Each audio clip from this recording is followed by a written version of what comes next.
নমস্কার দর্শক বন্ধুরা, সবাইকে আন্তরিকভাবে স্বাগত জানিয়ে শুরু করছি আজকের রেসিপি। আজকে আমি নিরামিষ পটলের দুর্দান্ত টেস্টি একটা রেসিপি তোমাদের সাথে শেয়ার করব। তার জন্যে আমি নিচ্ছি পটল আর নিচ্ছি আন্দাজে 100 গ্রাম মতো খেসারির ডাল। সবের প্রথম খেসারির ডালটাকে আমি একটা ছোট বাটিতে জলের মধ্যে ভিজিয়ে দিলাম।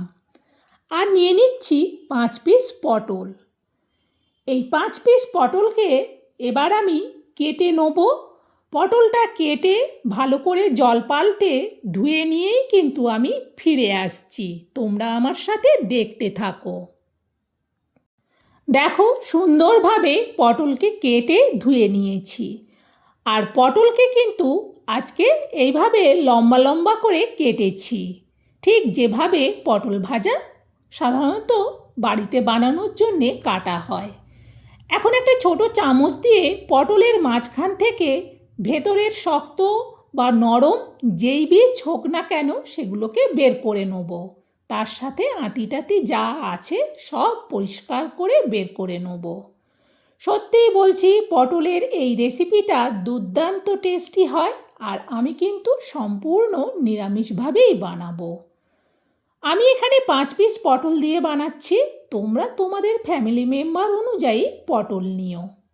সব পটল থেকে কিন্তু বীজ অংশ মাঝখান থেকে বের করে নিয়েছি। আর ওইদিকে যে ডালটা ভিজিয়েছিলাম, ডালটা কিন্তু বেশ ভালো হয়ে ভিজে গেছে। এইভাবে নখ দিয়ে চাপ দিলে সুন্দরভাবে কিন্তু কেটে যাচ্ছে। তখন ডালটা তো ধোয়া হয়নি, শুধু ভিজিয়ে দিয়েছিলাম। এখন ডালটাকে ভালো করে ধুয়ে নেব। 3-4 বার জল পাল্টে ডালটাকে ধুয়ে নিয়েই কিন্তু ফিরে আসছি। দেখো, সুন্দরভাবে ডালটাকে ধুয়ে নিয়েছি। এবার ডালটাকে মিক্সার জারের মধ্যে নিয়ে নিচ্ছি। আর এই ডালেতে কিন্তু একটুও জল রাখিনি, পুরো জলটা ঝাড়িয়ে দিয়েছিলাম। আর ওইদিকে পটলের যে বীজ অংশগুলো তুলে রেখেছিলাম সেগুলোকেও দিয়ে দিচ্ছি মিক্সার জারে কলাইয়ের মধ্যে। আর দিয়ে দেবো আমি 3 পিস পাকা লঙ্কা। কাঁচা লঙ্কাগুলোই বাড়িতে থেকে পেকে যায়, সেই রকমই 3 পিস লঙ্কা দিচ্ছি। লঙ্কাগুলো কিন্তু বেশ ঝাল। লঙ্কাগুলোকে কেটে দিলাম। এতে কিন্তু আর জল দেব না। এই অবস্থায় সুন্দর পেস্ট তৈরি করে নেব। সুন্দরভাবে কলাইটার পেস্ট তৈরি করে নিয়েছি। দেখো কতটা সুন্দরভাবে পেস্ট হয়ে গেছে।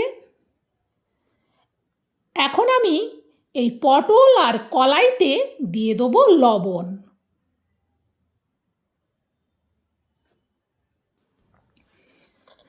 আর দেব পরিমাণ মতো হলুদ। কলাই বাটাতেও দেব আর পটলেও দেব।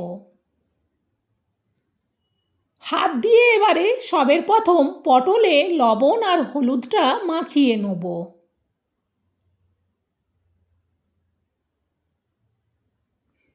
পটলে লবণ আর হলুদটা মাখিয়ে দিলে পটল থেকে কিন্তু জলটা বেরিয়ে যাবে, তাহলে রেসিপিটা বানাতে সুবিধে হয়।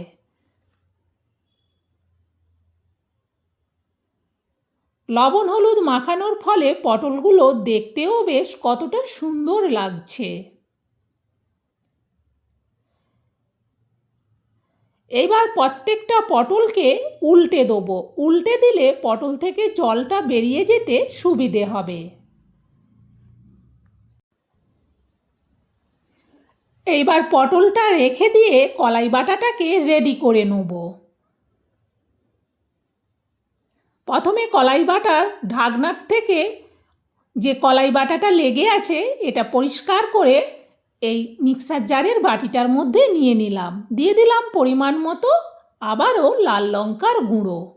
এবার ভালো করে চামচ দিয়ে কিন্তু এটাকে ফেটাতে থাকবো। এটা যত বেশি ভালো করে ফেটানো হবে রেসিপিটা কিন্তু ততটাই সুন্দর হবে খেতে। সেই জন্যে আমি কিন্তু এই কলাইটাকে 5 মিনিটের মতো ফেটাবো। আর তোমরা দেখলেই বুঝতে পারবে এটা কিন্তু পরকে পর কতটা সুন্দরভাবে দেখো ফুলে উঠেছে। এখন কিন্তু কলাই বাটাটা রেডি। আর এই দিকে যে পটলে লবণ হলুদ মাখিয়েছিলাম দেখো জল বেরিয়েছে। পটলের জলটা ফেলে দিয়েছি। পটলগুলোর মধ্যে এবার চামচে করে আমি কলাই বাটাটা ভরে দেবো, একেবারে কিন্তু ভর্তি ভর্তি করেই ভরে দেবো। আর এইগুলোকে ভরে রাখার জন্যে আমি আর একটা স্টিলের প্লেট নিচ্ছি বড় সাইজের, এতে করে রেখে দিচ্ছি। আর প্রত্যেকটা কিন্তু একেবারেই রেডি করে নেব। আর প্রত্যেকটার মধ্যেই কিন্তু কলাই বাটা একেবারে ভর্তি করে দেবো, কোনোটাতেই কিন্তু কোনোভাবেই কম দেব না।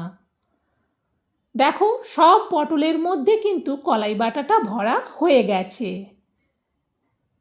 সত্যিই বলছি দুর্দান্ত টেস্টি হয় পটলের এই রকমভাবে বানানো রেসিপিটা। এখন এগুলোকে ভেজে নেব। রান্নাঘরে এসে গ্যাস জ্বেলে কড়া বসিয়ে দিয়ে কড়াতে দিয়ে দিচ্ছি সরিষার তেল। এবার তেলটাকে খুন্তি দিয়ে কড়ার উপর পর্যন্ত চাড়িয়ে নেব। ততক্ষণে কড়া আর তেল দুটোই কিন্তু ভালো করে গরমও হয়ে গেছে। এখন এতে দিয়ে দেবো পুরভরা পটলগুলো। যেই দিকে কলাই বাটাটা আছে সেই দিকটাই কিন্তু প্রথমে গরম তাপের দিকটায় দেব। প্রথমে আমি 5 পিস দিচ্ছি। 5 পিস দেওয়ার পর 1 মিনিটের মতো অপেক্ষা করব একটা সাইড হওয়ার জন্য। 1 মিনিট বাদে আস্তে করে খুন্তি দিয়ে আমি উল্টে দিচ্ছি। দেখো কতটা সুন্দরভাবে কালার হচ্ছে। সত্যিই বলছি ভীষণই মুচমুচে হয়। আর তেলটা খুব ভালো করে গরম হয়ে যাবার পর গ্যাসটাকে কিন্তু মিডিয়ামে করে দিয়েছি। মিডিয়ামে করে দিয়ে এবার পটলগুলোকে উল্টে পাল্টে ভালো করে কিন্তু ভেজে নেব।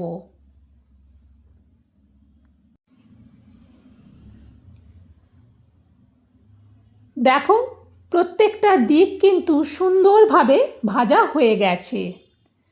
এখন আমি এগুলোকে তুলে নেব।